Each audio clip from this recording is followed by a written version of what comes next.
Alright guys, starting this video off a little bit later today.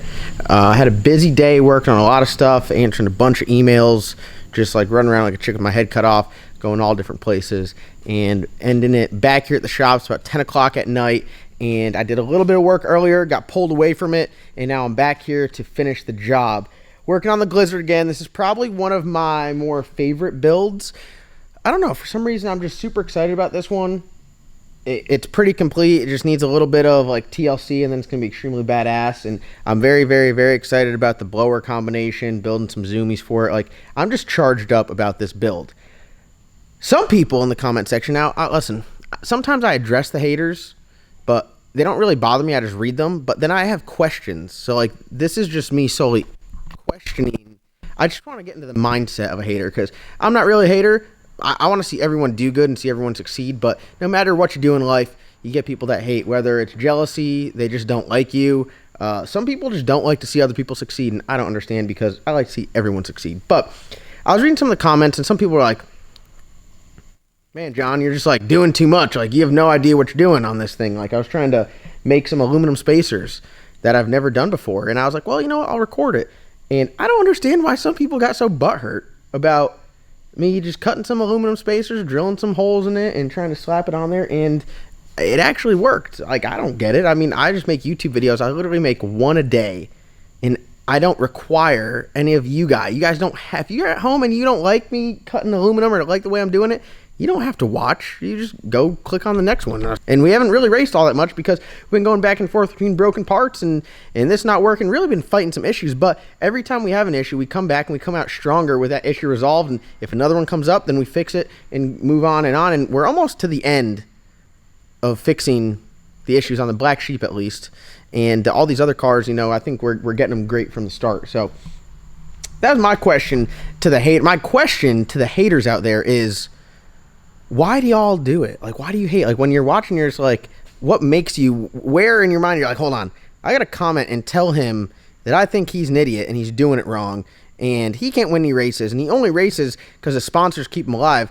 For the record, sponsors don't, I make no money, no actual like dollar figure from sponsors. I've never been paid for anything. I've never been paid by a sponsor ever in my life. I have a bunch of great sponsors that we work with and companies, and we trade off a product for marketing reach. This is marketing reach, me telling you guys about it. So for those of you guys that want sponsors out there, and you got to build in your garage and you're putting a turbo on your LS Swap Fox body, don't just contact everyone and be like, hey, you guys need to sponsor me, because one, it makes it hard for the people that have the reach to get sponsored, because everyone's calling them. And two, if you don't have a marketing reach, build that first before you ask for sponsors. That's just my pro tip. Thankfully, we have great marketing reach. We have a great target market. You guys are super responsive, and we have some awesome sponsors. And all of the parts that we use are proven. The parts that I choose to run, a lot of the sponsorships we have, I was a customer first, and then they sponsored me, and we worked together later. So it's an awesome just way about it. But yeah, I mean, I read some of these comments, and I'm just like, these people know more about me than I do, and they know more about my business than I do. Like, it is absolutely insane. But anyways, that's just my question. It's like 10 o'clock at night, and I just have some questions. Let me show you what I did a little bit earlier today. So I had some issues with this spacer here, and I put the wrong one in the wrong side. I messed up. Total mistake. So the holes were drilled correctly. I put the wrong one in there. The holes weren't drilled correctly, so I went back to the drill press and I drilled out some more holes. So that's great. Over here, this one works, fits great. As you can see, we're spaced down. Racecraft, I went and ordered their like hardware kit for all their spacing for their control arms and everything. So I got all that stuff. I need to add a washer here, because I think this is a little bit older K-member, and this is kind of for their newer K-members, or the control arm slightly different, but we're good to go. The other side I have to do, steering rack, we're going to lower at a different date, not this date, but I did drill these out, so I got them in there. As you can see, it's kind of loose. I have to tighten everything back up, get the K-member hugging up there, so we're good to go. I'm going to try, if God, man, I don't know. If all goes well, and I can find the hardware for the spindle mount wheels, my game plan is to put a set of slicks on here. I do have a valve stem to put in there, which I have that in stock, which is great. I got those slicks right there. We'll just stick them on here for the time being, and then put the wheels up here, which I've never put on spindle mount front wheels. I know, believe it or not, this is my first car I'm owning with spindle mount wheels. Very excited. Great moment here. Huge moment. Try to put the spindle mount wheels on. They're kind of goofy because like the disc for the brake stays with the wheel, and yeah, it blows my mind. I gotta locate that. I don't know where that is. Somewhere around here, I hope. I try to keep stuff organized with what parts go where, but it can get very confusing. And I'd like to get the car set on the ground, and then we can address the steering rack. I think we can just lower. We're going to use that same rack and just lower it a little bit. Once I get the steering rack and the steering shaft in there, oh boy, it is zoomy time. I already got my 2-inch stainless steel flange, which will be the flange for our zoomies. So I think building these will go much faster, much smoother, much easier, and it'll be an overall better experience for me and for you guys at home, because we're going to get it done a whole lot faster. I think it's overall feet. If we were to measure zoomies by overall feet, it's going to be way shorter. We're going to have way less footage of zooming. And I think we've also come up with a conclusion to our oil pump, fuel pump issue. So if we can get all that stuff knocked out in like one hit, holy smokes, this thing's going to come together quick, and I'm excited about it. Like always, I appreciate all you guys watching, supporting, and let's get some work done today. All right, welcome back to another episode of working on the Blizzard, which is another vehicle project car in here that you guys think will never get completed. So, just wait till it's all done. That's all I'm saying. When they're all done and I take the most sick-ass picture that is the banner of the channel, all you haters out there are just, you guys are going to have to find another channel to go hate on. I don't know what to tell you. All right, so let me clean up here.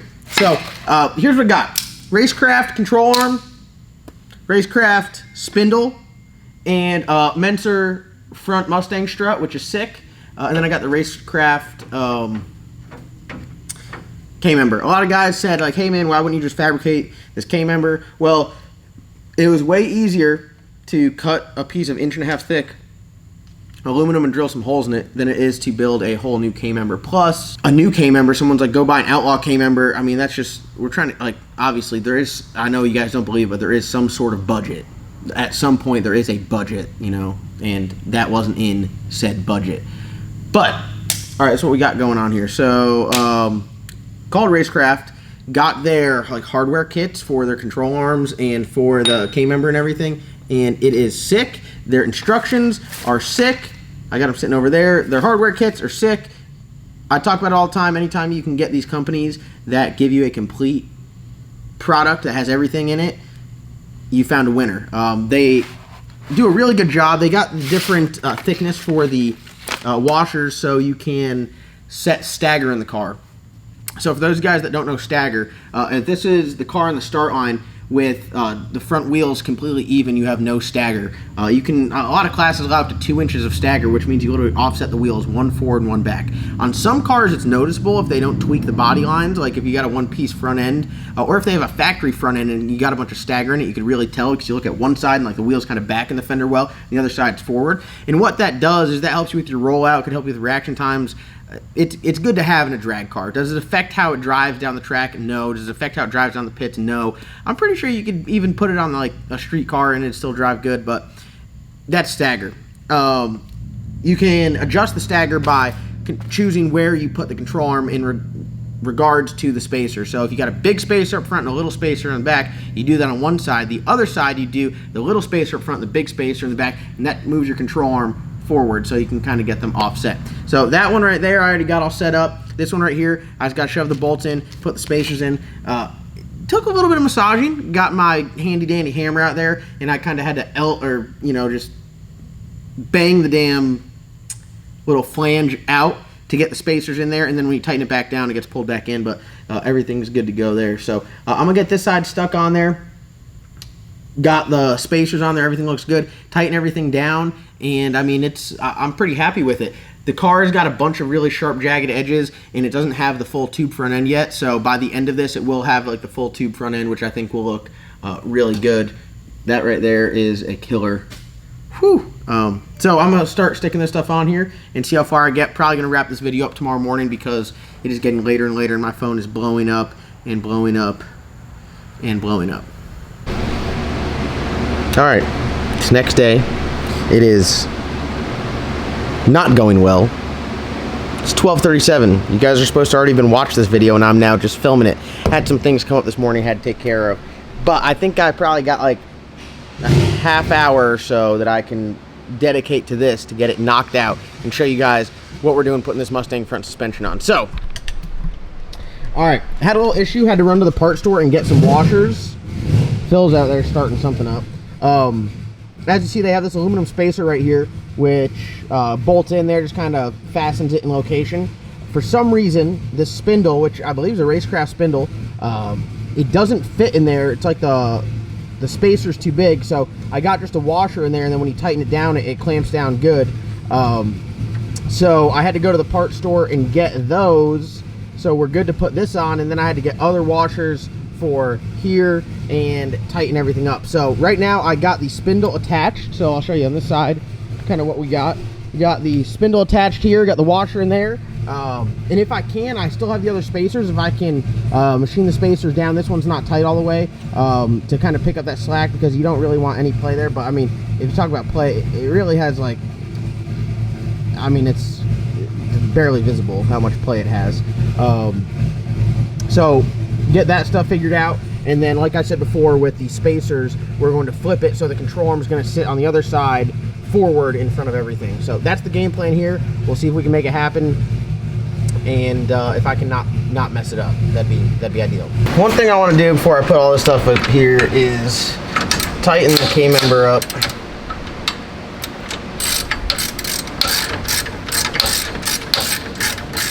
So we get a nice snug fit. Make sure we have, imagine if I did all this, I still didn't have oil pan clearance.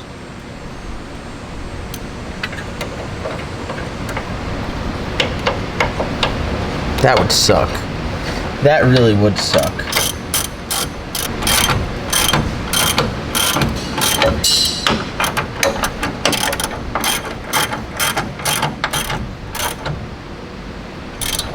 Oh no. God, my spacer design sucks. God, I hate it. Hold on, let me see if I can zoom in there.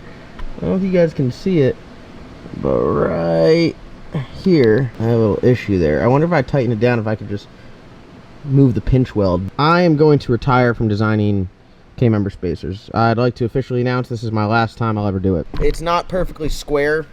Well, I guess the issue is it is perfectly square, and it needs to be perfectly round in that section. Oh, I think it's snugging right up, though.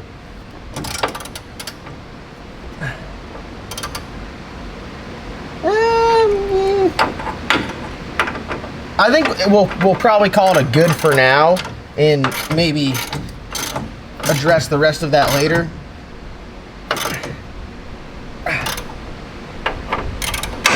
It's definitely doing its job and spacing adequately, that's for sure.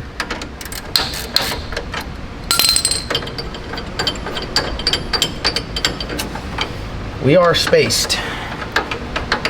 All right, guys, got the whole K-member and everything all tightened up, got the other side all wrapped up.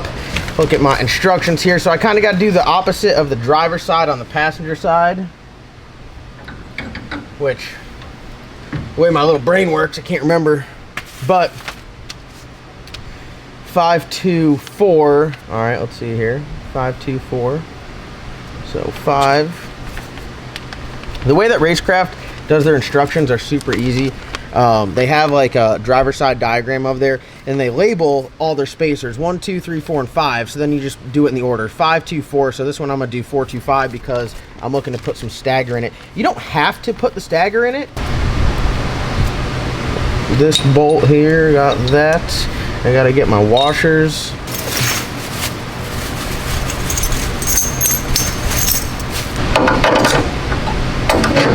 Four, 5, 2.